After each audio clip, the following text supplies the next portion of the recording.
Hi guys, it's me, Carrie Silver Lining Manna, and welcome back to Carry On for my second episode. And remember how the first one I was like, I'm just waiting. I was waiting for something exciting to happen. I got nothing. I'm starting at ground zero. Well, as soon as I published that one, something really exciting did happen. And I couldn't wait to do this video, but I had to wait. And and I tried a couple times to do this video. I got, I went, well, whatever. I prepared a couple of times, but I just couldn't do it. And in my history, like the guides would find ways to knock me on my ass so that I would just rest and recalibrate after a big shift had happened. Well, that's what happened again. And this time it was my TMJ. It was so bad that I couldn't, I didn't, it hurt so bad that I was like, okay, I get it. It's not quite time yet. And I'm going to refer to my last video a couple times because I see now how relevant and important my big nothing introduction video was. So just to touch back on that a little bit, I mentioned I was going to do a few things. One of the things I was going to try to do was go to the pain management clinic, and I thought that they might help me with some physical therapy, like guide me on how to move my body because my hips still hurt. They just were going to put me on the same medicines that I'm trying to wean off of, which, by the way, my weaning of the medicines, I just fucked up. And instead of weaning, I couldn't remember where I was in my wean um, dosage. So I just said, fuck it, and just ditched it all. So I've been like real, like swimmy in my brain, but it takes like 6 weeks, I guess, according to the internet. And I'm about halfway through it or more. I'm feeling much better, but it just feels a little bit yucky. I don't know if you've had to do that with like, hardcore, like, what are they called? SNRIs, SSRIs, that kind of stuff. Anyway, don't feel good, but it's okay. And I'm through the worst of it. Um, so the pain management clinic was a bust because they just wanted to put more pills in me. And I had to go through this whole rigmarole. Because the other thing that I was considering was Botox for my jaw. Remember, I was waiting to see what my dentist was going to say. Well, I went to my dentist, and after waiting 6 months and having that mouth guard in my mouth, his big suggestion was to hand me a business card of another dentist that dealt with TMJ. And I already researched online like all the things that you can do for it. And so I have a game plan. I'm going to go to a place called Erosti. I don't know if that is like a chain all over the country, but it is here in Texas, at least my local part of Texas. And I went there for shoulder pain. And they're like I guess they're chiropractic, or maybe they're just physical therapy. I don't know. But they're different because they teach you how to fix yourself. So through them, I learned a lot about, what's that shit called? Fascia, and how to bust up the fascia in your body. And that's like, when you have like the not the tennis balls, but the other kind of balls, because they're harder, and you like rub them, and like get that knot out, whatever it is. I learned a lot about fascia and how that plays a role in your aches and pains and stuff. And so being turned on to fascia, I started, following this lady in reels. I'm just gonna call them reels. Um, and I liked her. She's like this little firecracker. And her name's Maria something or other. And she does workshops all over, and she has them here in the US. She's having one just north of me up in near Dallas, I think. In Florida, all over the place. They're a little bit more money to go to here in the States. They're like $600 here, but there was one in Amsterdam, and I was like, ooh. And I almost went. I put myself on the waiting list. It was $500, but in Amsterdam, I wouldn't have to rent a car because I could do, trains, and lodging is so much cheaper there. So I was like all gearing up to go to Amsterdam. Anyway, that fell through. But in my brain, I had already like spent that money. I have to really do this whole process in my brain in order to justify spending the money, because I'm not made of money yet. I'm working on that. It'll happen. It's a process. So once I realized that I was willing to, drop almost $1,000 on going, to uh, Amsterdam to do this workshop. With all of it was involved. And I wasn't going to go just for the 2-day workshop. If I'm going to Europe, I'm going to stay for a week and I'm going to have some fun. Well, then I realized, okay, well, maybe I will do Botox. And I'm becoming so self-empowered. I got on my husband. I'm like, you pay for it. You pay for my Botox. It hurts me. And anyway, he said he would, but I had already paid for this one because I saw one in the universe brought me a reel with a deal. And so I got the whole thing for a good price. And because one of the things with Botox is that some of the clinics, they'll give you a price, but then you go back for your follow-up and they'll charge you more if it's not enough. So that's one of the reasons I don't want to do that shit, because I don't want to keep paying more. I'm a frugal girl and I don't want to just keep throwing money away to stuff. But this was like pain and it was medicine and I was hurting for a long time. The last time I was in Amsterdam, I was like, fuck, man, I could not believe how much pain I was in. So anyway, I went and got that Botox last week, and yesterday I finally started to notice a difference. I don't see a difference. Do you? I got like a little facial this morning, so I'm really, really shiny, but I'm super dry too. So I got a little lotion here to put some on because I'm like my skin is like sucking in the moisture. So I'm so okay here, but my face down here is so dry. It didn't help that I was cleaning the pool the other day without sunscreen, got a sunburn. So I'm also molting. I'm peeling. I'm a bit of a wreck right now, but whatever. I'm a wreck in progress. Okay, so, and you know what else? I said I was going to make my video shorter, but I don't think this one can be shorter because I'm 7 minutes in and I haven't even touched on the story yet. So, once my TMJ started to feel better, um, which was yesterday, I was like, I'm going to do my video. I'm going to do it tomorrow. And I want you to take note. Look, I got this is what I got in Amsterdam last time I was there. So now I have matching nails. And I got blue, and I had a blue necklace. But look, instead, I didn't wear it because look what I had made for myself. Remember the KARI necklaces from Sex and the City? I got my own KARI necklace. But look at mine's a KARI On necklace. Isn't that so cute? I'm so in love with it. Um, so blue. Why am I wearing blue? Because my throat chakra is ready to just explode. I'm clearing my throat chakra. And guess which chakra is connected to TMJ? I'm healing that shit. I'm done being a people pleaser. So I have a story to tell you, a story that spans decades. A story, this is going to make me cry. I'm crying in a long time. Oh, I didn't expect to cry. I don't even have, okay, hang on. I got a Lightning McQueen towel over here. Hang on. I'm going to put you on pause. Hang on. No, I'm not. Okay. Anyway, if I need it, I'll get it. Let me just jump right in the middle, and I'll go back and forth like I always do. Now, this video may be long, but it's just one story. It's not going to be, and then I'm going to tell you this story and then this story. It's one fucking story. So, have you noticed what a loudmouth bitch I've been on the internet about the big orange narcissistic clown fuck Trump? I can't stand that motherfucker. I can't stand him. And it's not anything to do with politics. I don't know politics. I have to like create mnemonics to know like which one is the elephant and which one is the donkey, which one's red, which one's blue. I didn't even know what GOP meant.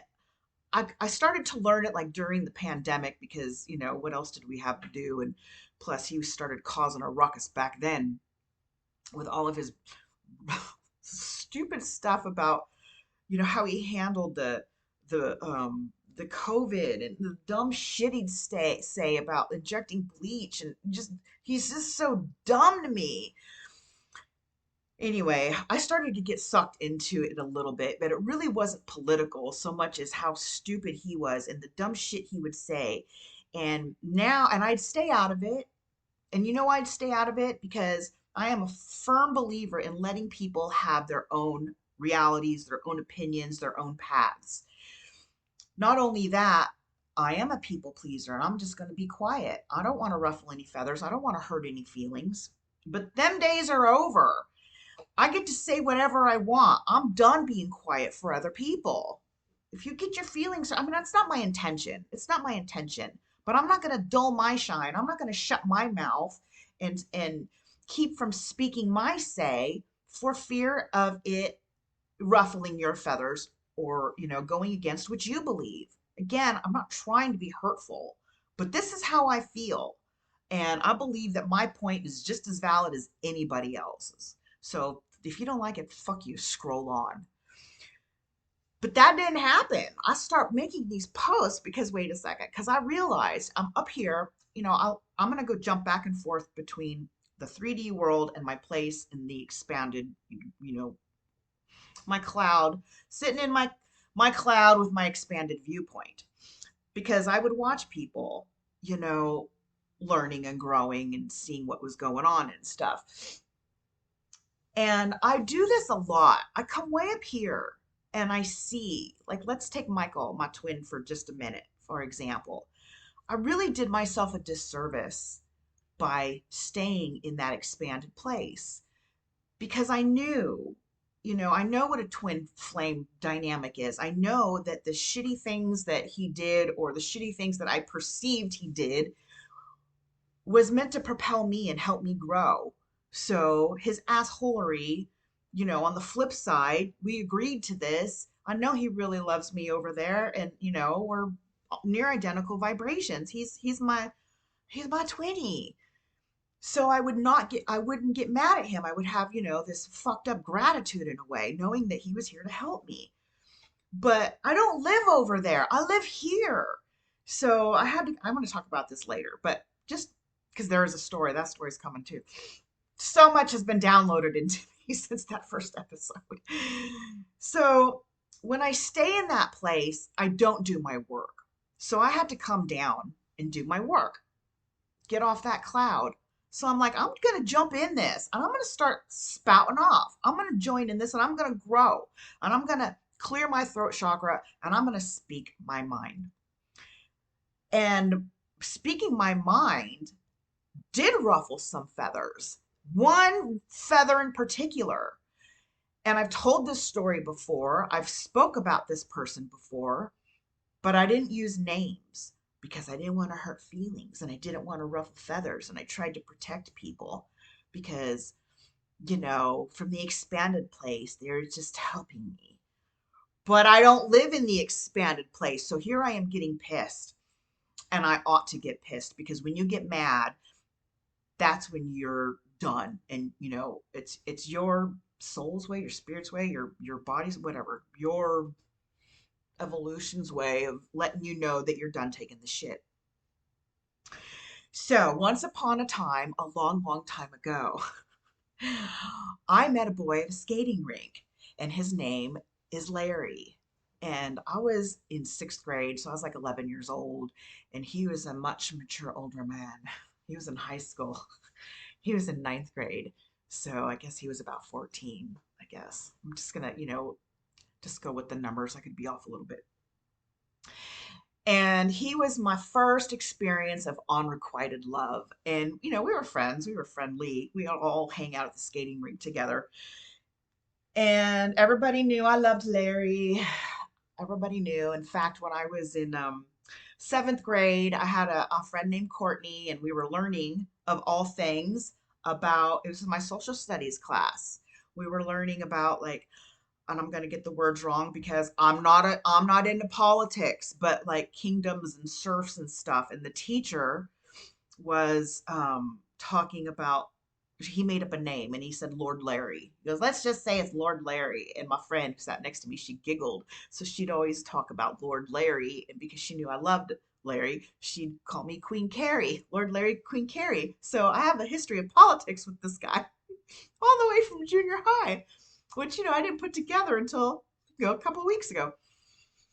And speaking of politics, it was like my dad and he both like kind of like lean towards the Republican side. And I have a lot of respect and love for my dad. But back then when I was clueless about this shit, I would just like automatically defer to his opinions when it came to this stuff. Oh, okay, I'm a Republican, so here's my mnemonic. I'm not a jackass, so I'm not a donkey, which means I'm not a Democrat, which means I am a Republican. And since I'm not a Democrat, or a donkey, I must be an elephant. I still don't know which color is which. But anyway, this is how much I know about politics. And so, Larry too, he'd be on the same page as my dad, and we wouldn't talk about it that much. I would have this much knowledge of it. But they both say Fox News, Fox News.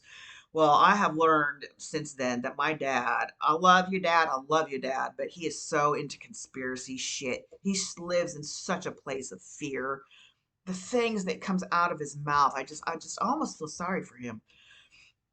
But but Eric, one time he said to me, he said, the way he said it was that's how my dad always incarnates, and it's exciting to him, and that really put a perspective in my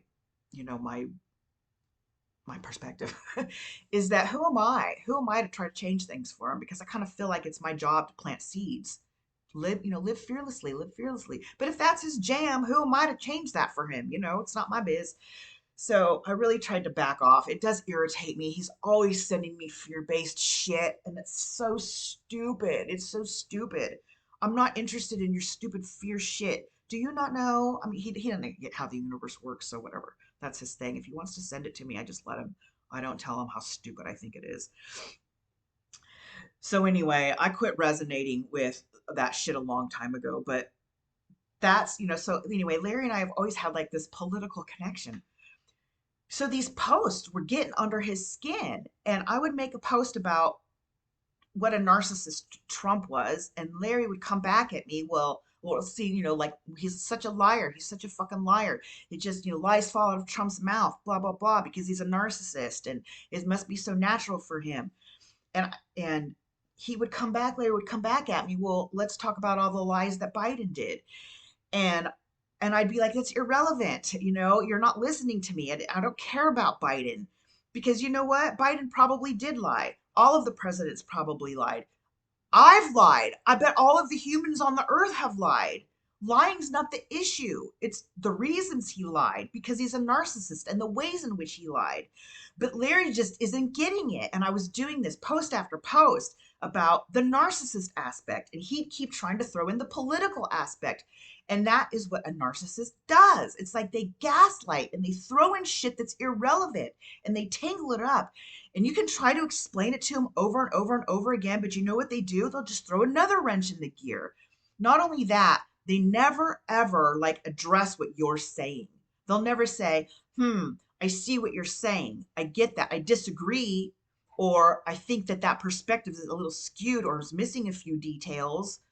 They won't do any of that. They don't want to hear your side of the story. They don't want to address the point being made. I guess it hurts their ego because it's too true. I don't know what it is, but they fucking deflect. And I've lived with this. This was my husband. Constant deflection. I'm a fucking professional. I know what I'm talking about. I had to leave my fucking family home because I couldn't stand the circle talk going on and on and on and on. So let's rewind. Let's rewind. Because Larry, the boy from the skating rink that, I loved, met him when I was 11 years old in sixth grade. After seventh grade, my mom and her narcissistic, crazy ass bullshit decides that she can't be married to the drunken alcoholic asshole that she, brought us in, me and my brother, into this crazy situation. So I have to move. I have to leave all of my friends, and right at between seventh and eighth grade, when your friends mean everything to you, I have to go start a new life in some podunk town. So here I am at my apartment, and Larry comes over. I don't remember the circumstances of this, but I'm moving in a couple days. So my mom lets me have Larry in my room with the door shut. It wasn't that, outlandish, because I also had a girlfriend in there too, and she sat on the floor. Larry and I were on the bed. The light was on.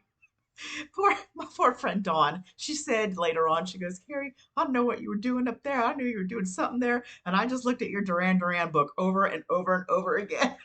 Thank you, Dawn. Thank you. She didn't even love Duran Duran. That was mine. She loved Michael Jackson. Poor thing. So I won't go into details about what Larry and I did because I got to save some stuff for the book. Besides that, I don't want you to get hung up on that because that detail changed from man to man, boy to boy, man to man. But I will say that it was, it was a little hanky panky. It was like my first like sexual experience. So what came with my first sexual experience is this message. Pause for dramatic effect. This is what he said to me afterwards. Shh, don't tell anyone. And he used the reasoning for that is because I was moving. And I don't know what me moving had anything to do with me not telling anyone. But here I am finally with the boy that I've loved for 2 years, or a year and a half, whatever. Shh, don't tell anyone. I internalized that. It became a theme, but it didn't just end there. Because what happened next, what I heard through the grapevine, what I heard through mutual friends, was that he started to publicly date my friend Shanna. And Shanna was the girl that I wanted to be. And without going into too many details about Shanna, she was taller and thinner and in an age bracket that I was not. She was older. She was something I could never be. And this was the pattern set for me. I don't think the age thing was such a big deal, but it did play out sometimes later. But it was mostly taller and thinner, sometimes blonder. So it happened again and again and again and again and again. I can't tell you how many times that was my theme. Doesn't it sound familiar? Doesn't that sound familiar? Did you watch last season? Did you watch Silver Linings? That was me and Michael. That was me and Michael to a T. I connect with him. I have a little bit of hanky-panky with him. Oh, by the way, I didn't ever kiss Larry. I was good enough to fool around with just a little bit, enough to satisfy him, not me. But I wasn't good enough to kiss. I wasn't good enough to fuck him. I wasn't good enough to kiss. Same thing with Michael. And then guess what happened? Michael went and got himself a girl. How did I find out about it? Through a mutual friend. Who was this girl? Taller and thinner, that's for sure. Much younger, somebody I could never be. And then there was the public display of oohs and ahs. Well, I had to be the second best secret. And I didn't get it. I didn't put it together yet. And you know what's funny? Michael was like my interactive diary is what I called him. I would journal everything to him. And I even told Michael about this guy, Larry. And, I told Michael everything. So this is, I told Michael, this is what Michael called Larry. He called him my noble fireman. And let me tell you this little story, because Larry's not a total bad guy. Don't forget, he was like 14. Well, at this time, he was probably 15 or 16 at this time, because a couple years have gone by. Remember, I don't know the ages exactly, but, in those grades, he would have been in between like 9th and 10th grades or 10th and 11th grades, I guess. So here's like, Larry is a do-gooder too. Like, for example, he would raise money for the firefighters or whatever, the 9/11 victims and their families by putting on all that heavy gear and running up a bunch of stairs on 9/11 to raise money. And I would donate to his cause. And so that's pretty cool right there that he would put that shit on and run up all those stairs. Ugh. And he would do other things like collect food, like clothes and stuff for them. He did a lot of that kind of work. And then you know what he did? He would bake cookies and then mail them to the people that helped support him in these do-gooder deeds. So he's not all bad. But that's the problem with the narcissists in our lives, is that they're not all bad. They're actually people that are supposed to take care of you. but they fuck you up too. Like my husband, he didn't mean to be a narcissist. You know, he had his own trauma and that's why he hurt me. But he took really good care of me too. And that's what's so crazy and maddening about it. That's that cognitive dissonance. My mama, she's the person that's supposed to take care of me, but she hurt me so bad. My twin flame, I love him more than anything. He's my, my closest vibration, but he hurt me more than anybody else. Here's Larry, the boy I love. He does all these really nice things, but shh, don't tell anyone. Happens over Trump. He's the fucking president. He's done everything he says he's going to do, but he's a fucking asshole. So it just doesn't jive with me that just because you do good things and you have these nice qualities does not give you a right to treat people like shit. Just because you pay my bills, just because you brush my hair, just because you take me on vacation, just because you love me with everything inside of you doesn't give you a right to also abuse me. And that's where, things fuck you up so bad. You don't know. So once I realized, what is going on, all this stuff with me and Larry and Trump and all this, kind of almost became like almost a game in a way, because I saw what was happening and I didn't know exactly how it was going to play out. I knew this video was coming. I knew that this was next. I couldn't wait to get it out, like I said, but I'm glad I waited because I would have been like too fired up. I probably would have been really ugly because I'm just stating the facts right now. But before I was really, really pissed off and well, I don't know. I might be a little bitchy right now and I don't care. You know why I don't care? Because it's my video. It's my show. I don't have a narcissist gaslighting me. I don't have a narcissist derailing me, deflecting me with his own agenda. I don't have a narcissist trying to push. Yeah, oh, I can't stand it. And they're so unfair. Okay, here I go. I am going to be kind of a bitch right now because I can't stand the fucking shit that they do. I'm going to get on my soapbox right now. I'm going to talk some shit because he's got this friend that jumped in too. Who the fuck are you, friend? I don't even know this guy. And he's so irritating. He would just jump up and deflect too. I'm like, why are you even in this thing? And sometimes his stuff I don't know, we became, you become friends of friends on Facebook. It just happens. And I saw one of his posts one time and he was bitching and complaining about like MSN News, NBC News. I don't know. I don't even watch the news. And he was talking about how that news channel was fake news because they were saying how the Tesla stock had tanked. So he takes screenshots of Tesla over 10 years and another screenshot of Tesla on that one day. And that one day, Tesla did okay. It went up. And over 10 years, it went up. So in that context, then yeah, MSNBC or whatever was not telling the truth. But without even checking, I already know that he's just pulling out the bits and pieces that fit his narrative, that MSNBC is lying. But I already know that MSNBC is most likely talking about this very short time from when the president stepped into office and the next 3 or 4 months, whatever, until this, claim was made by this news outlet. And it tanked at that spot. He neglected to put that part in there. I actually did go look and I have a screenshot because I was tempted to go put it in there. But I'm like, no. There's no point in arguing with a narcissist because they don't get it.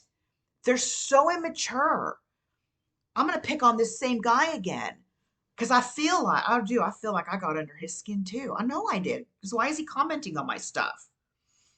I did one of the posts about how Bruce Springsteen like got on his high horse and was talking all this shit about what a fucked up what do you call it? Is it a cabinet?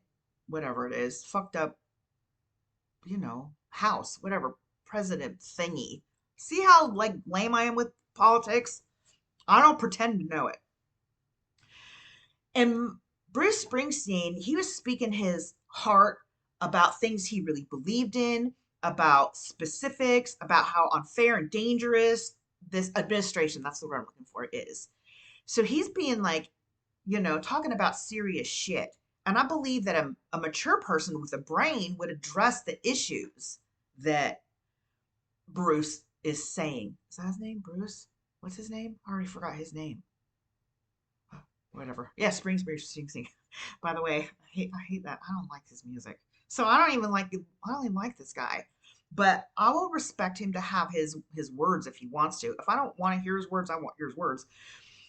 But I kind of agreed with what he had to say. But you know what this other guy, this friend guy, he came back with? Instead of coming back with some real substance, he posts a video or a picture or something of Bruce Springsteen falling down with laugh emojis. How am I supposed to take anything he says seriously when that's the best he has to come back with? It's so stupid. And that's how Trump is. He just wants to make fun of people. And like the thing with Trump and the fucking tattoos, now I don't care about this is again a narcissist thing. Like my husband, it's like I don't know if Trump is like really that stupid to think that those letter MS-13 was tattooed on there, because the other guy, the interviewer guy, is like, no, that's Photoshop. And Trump's like, no, those are real tattoos. You can see it clear as day. And the other guy's, no, let's just agree to disagree and move on because I want to talk to you about Ukraine. And Trump would not let him go. So I'm thinking, I don't know. I don't know if Trump is really that stupid to think that those are real tattoos, or if he's just pretending to be that stupid to derail the real issue of Ukraine. And my husband used to do this to me. And I don't want to be an unkind person. I'm nice. I love my husband. So I would take the time to explain and go over, let's say, I didn't ever talk to my husband about the Photoshop stuff, but for the sake of argument, let's just say I would. And you know how much time I'd waste on trying to explain the fucking tattoos in Photoshop to my husband? And then as I'm explaining that stuff, there'd be something else that he'd get confused on. So now we're on another knockdown domino, and I'd have to explain that. Then and by now I'm like fucking livid. And I can't even get back to the original thing because he has knocked down so many other fucking dominoes. So he's successful. He's successful in avoiding this one issue. And whatever that issue is probably me saying something like, hey, when you speak to the kids this way, it blankety blank blank blanks. He doesn't want to admit, he doesn't want to introspect and self-reflect on how he fucked up because it's so much easier to blame. He'd rather be stupid about this inconsequential thing than own up to the real damage that he's created.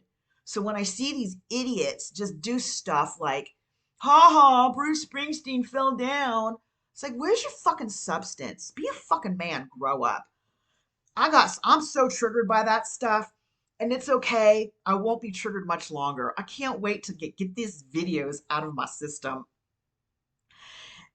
A couple things are going to happen. One of them is I'm just going to quit caring, and I won't track that stuff on my feed, but because I won't click it, it'll get out of my algorithm and it will fade away. The reels won't keep coming around. But I need to be here and I need to be mad right now. You know why? Because I don't want to be up in that cloud of expanded observation. I need to live here in the 3D and feel it, process it, and move on. I need to be mad. So as I'm doing all this stuff and I'm trying to, I'm not even going to deal with that other guy. He's not the one that tried to shush me. He's not the one that gave me the trauma that lived with me, the trauma that made me feel unworthy, the trauma that damaged me, the trauma that created a need to have a twin flame, the trauma that fucking annihilated me, the trauma that created almost a decade worth of inner work, the trauma that made me fucking fat. That's why I'm fucking fat, is because I'm unworthy. I'm unworthy. So you mark my words. Once I get this video published, that's when my fat will start to fall off. Because I don't know if I told you this. I'm sure I did, but Erica's told me so many times for years now, something's going to happen and you're going to lose a lot of weight really quickly. And remember, I kept giving my power to so many other things. I thought it was the Ozempic. That wasn't it. I thought it was resetting my nervous system. That wasn't it. This is it. This is it. Remember I said I'm done with love. I don't give a shit about that. My new carrot is losing weight. But you know what's going to happen? You know what's going to happen? Not only am I going to free myself of this fucking albatross of fat on my body that I've had my whole life, that I hate. I'm going to finally be worthy of love because this experience, this fucking stupid, the fucking Trump, the fucking president, the fucking orange cloud fuck narcissist, helped free me and helped me remember who I am. Remember? Remember how we're supposed to remember who we are? We forgot who we are. I'll tell you who I'm not. I am not second best secret. Mm-mm. Mm-mm. So, arguing with Larry, not really arguing, a little bit of arguing. I even flat out quoted him I tagged him in the comments, and I said, people have tried to silence me my whole life. And I put in quotes, shh, don't tell anyone. Went right over his head. Clearly, he doesn't remember this. He doesn't know what I'm talking about. And I remember a few years ago, we used to like, instead of wishing each other happy birthday online like people do, I thought this was sweet.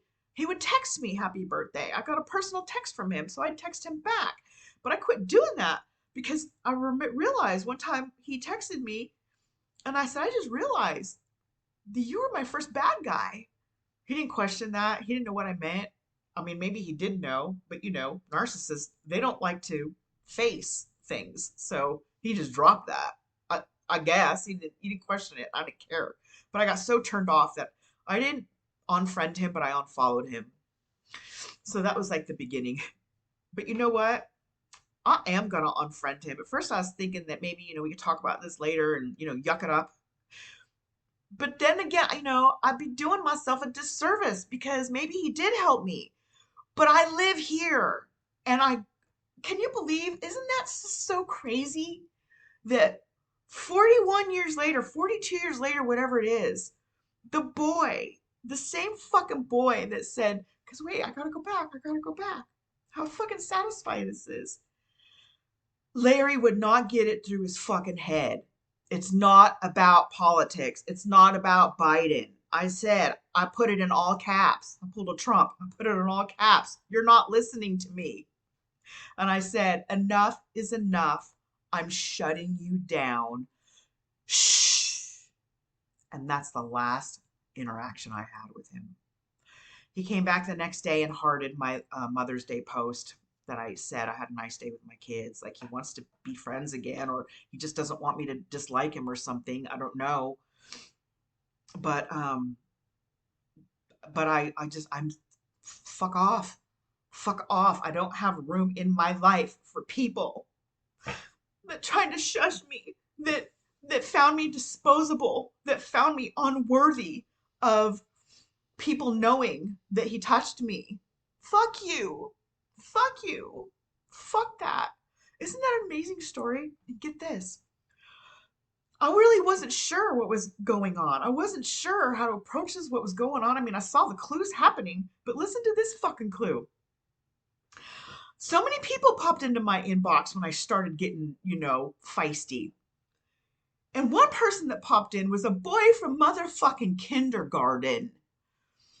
And he was a boy that, like I'm not friendly with him, hardly know him, hadn't spoken to him. I left that elementary school at like second or third grade. I don't know. But when all this like social media stuff started, we would get so excited, like classmates.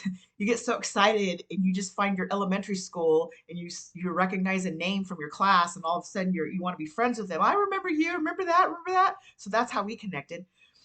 But when we did, I called him out on something because when we were in kindergarten, and I know I'm sitting down, but okay, he used to walk with his hand like this, but at his side. So if you can imagine that, it would be like that. And his hand would fit like right in my crotch. Kindergarten. And I remember one day I said to him, I go, could you please keep your hand out of my privates? something like that. And he was just a little boy. I don't think, huh? I don't think he said anything. And to this day, I don't know if he was aware of it or not. But when we reconnected on Facebook all these years later, he's like, I have no recollection of that, but I am really sorry. He took complete ownership. I can't believe I said that to him, but he took total ownership of it. Now, in hindsight, I believe that that exchange happened so that he could come back to me right now and say to me, he goes, boy, the political environment sure has got you fired up. And I'm like, of all people to come in, it's this kid, this 5-year-old boy that, gave me my actual first sexual experience. And I said, yeah, I go, it's not so much the politics, but there is something going on. And I think I meant to do something more with it. And he just goes, I can't remember what he said, but he hasn't, given me any thumbs up or he stayed. He's a quiet observer. And I know there's more of you out there. But isn't that funny? And he's not the only one that popped in. I've had quite a few people pop into my inbox recently. And those are videos for another day. Let me look at my notes real quick.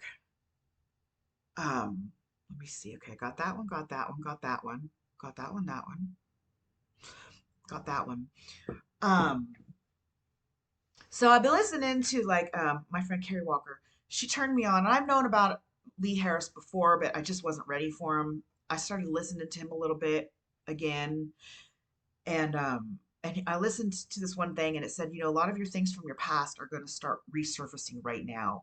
And don't worry, you don't have to go through them again. It's like you're tidying up, and then you'll be done with them forever. It's like you've mastered it once and for all. That's why all of this stuff's coming back into my message box, and so I'll have quite a few videos that I need to talk about already. But I feel like I have more to say about this. Did I actually get it all out? I'm not sure. I don't know. I think I got the gist of it. It's only been 42 minutes. I thought this one could go on for like 5 hours. I think I'm done. Anyway, I'm a little bit stunned right now. I feel like I don't know how I feel. I feel free. I feel free. So my plan is to release this video as soon as possible. And I hope that I'm gonna write this shit up. I'm not gonna say his name in the write-up, but he'll know exactly who I mean when I talk about the boy from the skating rink. And I don't care if he watches this video or not. I'm not dependent on that. That's for damn sure. But I wouldn't mind it. But I'm going to be his friend. I'm going to just go ahead and allow him to be my friend for a little bit longer. And then I'm going to delete him. Fuck him.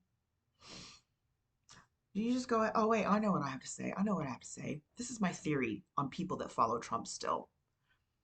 It is my theory that the people that follow Trump are still waiting for somebody else to save them. They're still waiting on a savior. And it's interesting to me, too, is that I didn't think he was a narcissist. I just thought he liked Trump. I just thought that he needed somebody to save him, that he was still not self-empowered. I didn't know he was a narcissist himself. I didn't get that. It became clear to me. So it's like narcissists love narcissists. Narcissists follow the narcissist. They're all waiting for somebody to save them. But don't worry, people. Don't worry about Trump. It's okay. Because what he's doing is making stuff so fucked up, like my husband, it was so fucked up that I was forced to become self-empowered. I'm forced to grow my own self. I'm not, well, my husband's different though, because he has started his own healing journey. He has become accountable. He's not perfect yet. I can't live with him. We're going to have to separate. We did separate, and we're finding our own way. We're still friendly. We're still raising kids. We still spend some time together. It's mostly about, learning about, we go to the retirement planning dinners and shit, which ironically, I think that Larry does retirement planning for people. How fucking funny is that? He could have done it for us, and I would have trusted him wholeheartedly. Um, but so but that doesn't mean that I want to live with him because he's not healed yet. But I can let him be in my life. But anyway, this is a time for the people to become self-empowered. We're growing our balls. We're gonna get so fucking tired of his shit. And he's just gonna keep dumping on. It's gonna get crazier and crazier and crazier. Just think of the last several months. I mean, how much we forgot. It's like Elon. We don't think about him anymore. And his stupid chainsaw nonsense. Whatever it is, it's like one thing after another. We just can't even catch up. That's how I feel like my life is all the time. It's like next assignment, next assignment, next assignment. It's crazy. He pushes all of the buttons for all of the people all the time. So, jump on board when it's your turn and write it and learn and grow from it. This is my personal theory, this next part. I feel like he's going to do what he set out to do, and he is going to change our economy, and he is going to change things around, but not the way he thinks it is. He's not going to come out a hero. He's going to self implode. My boy Josh, he's actually, he used to be in one of his past lives, he was the first president of Turkey, Kemal. So he's kind of into this shit, like politics and stuff. I used to think the reason I wasn't like politically inclined was because I didn't want to, I was meant to not put a filter onto him. So if I'm a blank slate, he can find his own way. But he used to say all the time that the best way to fix something is to just drop a bomb on it and start all over again. And I hated that. It scared me because he was in high school. I feared that he'd be the school shooter. Anyway, he's past that. He's in his third year in college and about to turn 21. So we're good. But he had a real good point. You drop a bomb on something and you start it all over. Well, Trump's our bomb. He's fucking destroying everything. He's going to blow up with that bomb because he is the bomb. But when we rebuild, we're not going to put, the old inefficient windows back on. We're going to find the new ones. We're not going to put in the old programs. We're going to revamp and, learn from the past mistakes. I don't think the way the old, I'm not like pro Democrat. I'm not political. I get that the system was fucked up. So yay, Trump, you broke it more for us. You destroyed it. So we're going to have to rebuild. But you know who's going to rebuild it? We are. We are self-empowered. All of us, we individuals. We're not relying on the powers that be, the lazy fuckers that things got too comfortable. They weren't too fucked up. Because you know what? You don't change until it's too fucked up. Like, you're not going to lose weight. You're not going to start, going on your diet if you've only gained 3 pounds, maybe 4 pounds. You might even let yourself gain 10 pounds. But when you've gained 30 pounds, then you're going to start changing. When it gets to be too much, that's when you'll change. A little bit of weight, I can live with that. But Trump, he's like 100 fucking pounds, and we got to get rid of this shit. It's time to fucking amputate, right? So don't worry. Go ahead and climb up on that, that cloud for a minute and understand that, he's just part of the plan. Don't you remember? Well, maybe you don't. I don't know if how new you are or not, but Jamie, I can't remember Jamie's last name. What the fuck's her name? But Jamie, she interviewed Hitler and she was so repulsed by him. She's like, wait a minute, wait a minute. So he unzipped his Hitler skin, his Hitler suit, and climbed out of it, and he was this very, enlightened, angelic being. And he's like, I was just here to propel you guys. That's who Trump is. He's just another Hitler. Just like my mom, I used to call her that she was like my own personal Hitler. She fucked me up to help me grow. True, true, true, true, true. But we're not in the land of unzipping your suits. We're here. We're on Earth, and we have to do our human work. So I'm saying goodbye to this guy, and I'm gonna unfriend him after a couple days, unless he unfriends me first, which save me trouble. But if he does, then I'll know he watched this video and he beat me to it, which will provide me with a little bit of satisfaction. But again, I'm indifferent because I am not dependent on anything he says or does anymore. I'm free. All right, go Kari, go self-empowerment. So thank you again for watching, and there's more to come. I'll give you a little teaser. The mama's next, but my mom is so incredibly immature, and she hasn't provided me with any kind of lessons, or I'm so out of communication with her. She's just pointless. So do you remember who my surrogate mama was, the one who provided me with the next lesson? Well, find out. And here's a little hint. I'll tell you why the shiny show ended and why I'll never do the shiny show again. Hmm. All right then. Thanks again for listening to another awesome story, or one of the most awesome stories, at least to me. I just love how after our 40 years, 4 decades, I got to wrap up the bow with the exact same person. Who gets to do that? I do that too. That's why I got my own show. Thanks, Fairy Girl. All right, you guys. See you next time on Carry On.